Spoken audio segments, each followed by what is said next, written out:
All right, I'm going to quickly show you how to get your puzzle ready to design in Cricut Design Space. So the first thing you're going to need is my puzzle SVG file.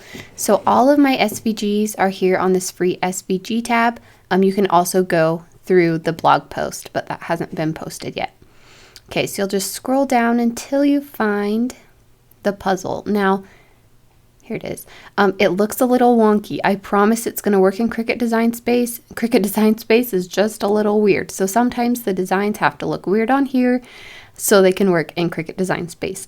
So all you have to do is right click or press and hold if you're on a mobile device, and then save image as. It says SVG document right here, so you're good. And I'm just going to leave it as puzzles. All right, go ahead and save that. Now I'm going to open Cricut Design Space and create a new project. You can click either here or up in this top corner. I always click here for some reason. Doesn't really matter. Okay, then go to the upload, the little cloud with the arrow, and you're going to upload the puzzles. So browse. If you don't know where it was saved, you can always click this quick access and scroll down and it will be the first one on recent files. All right, click open. See, I told you it would work in Cricut Design Space. It's so weird. Okay, so I don't have to do any editing. It's already ready. You could add some tags if you want, but puzzles already shows up and I think that's all I need. So I'm going to click upload. All right, then the next thing I need to do is upload my image. So click upload again, click browse, and I honestly don't know where I saved my image. So we're going to go to downloads. It's been a few days. Here we go. Okay, there you go. See all my cute kids. All right, click on the image and press open. And then I would press complex so you get the highest quality of image. And then it's already all cut around these borders, so we're not going to have to do anything. I click continue, no editing needed. So press apply and continue. All right, and then make sure you save it as a print then cut or else you're just going to get this rectangle. Again, you could change the image name or whatnot. I'm not going to worry about it. And click upload. This one will take a while just because it's a high quality image. It does look a little blurry on my screen, you'll notice, but it won't come out blurry. Just takes a while to load. This is my cute boy on Halloween. All right, come on, Cricut Design Space. Okay, after a few seconds it finally loaded. I'm going to go ahead and click both of these things I just uploaded. So my puzzles and my image, they both are highlighted with a green rectangle, so I know they're ready to go. And then press add to canvas.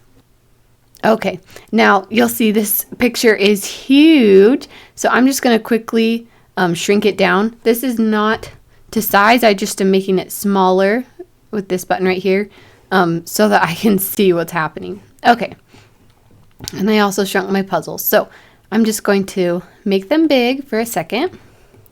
Scooch those over. Okay. I'm going to be using this green puzzle here. It is designed so the ratios are perfect for the largest size you can do with your print then cut.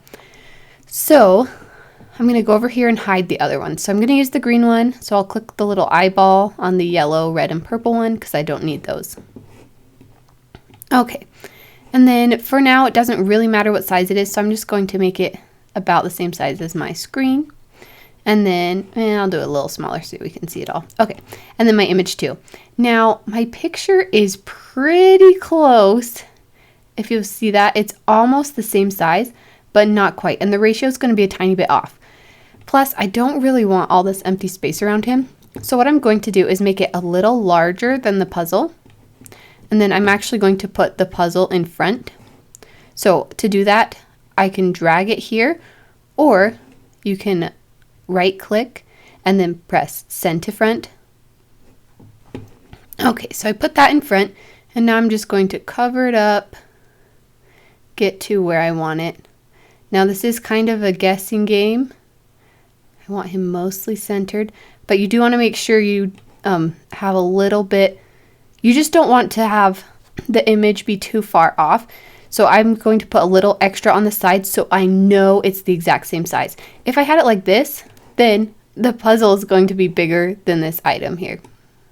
So if I leave just a little bit on the sides, I know for sure it's the right size.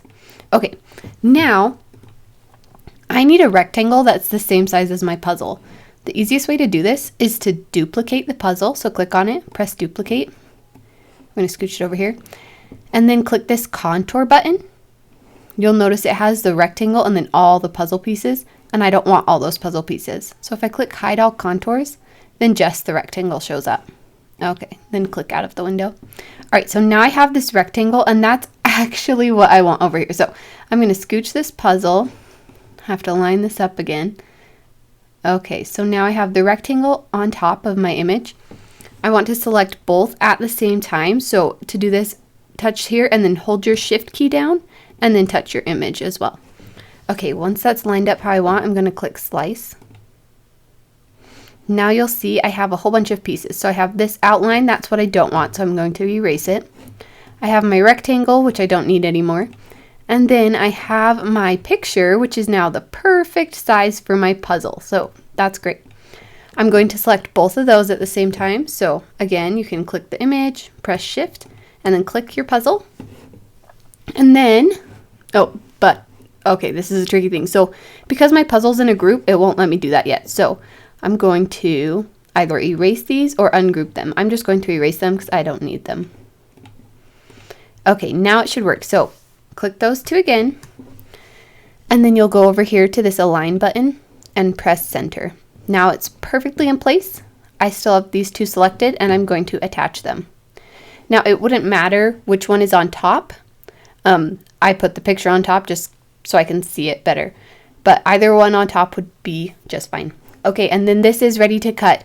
You can size it up as much as you want. The most your print then cut can do on the Cricut Maker is 6.75 by 9.25. So 9.249, that's perfect. And then you can go ahead and press make it. You will send it to your normal printer, just like this. If you're using the Neato labels like I have in the tutorial, then you can do either an inkjet or a laser printer, and then you'll tape it onto your mat and put it through your Cricut Maker. So there you go.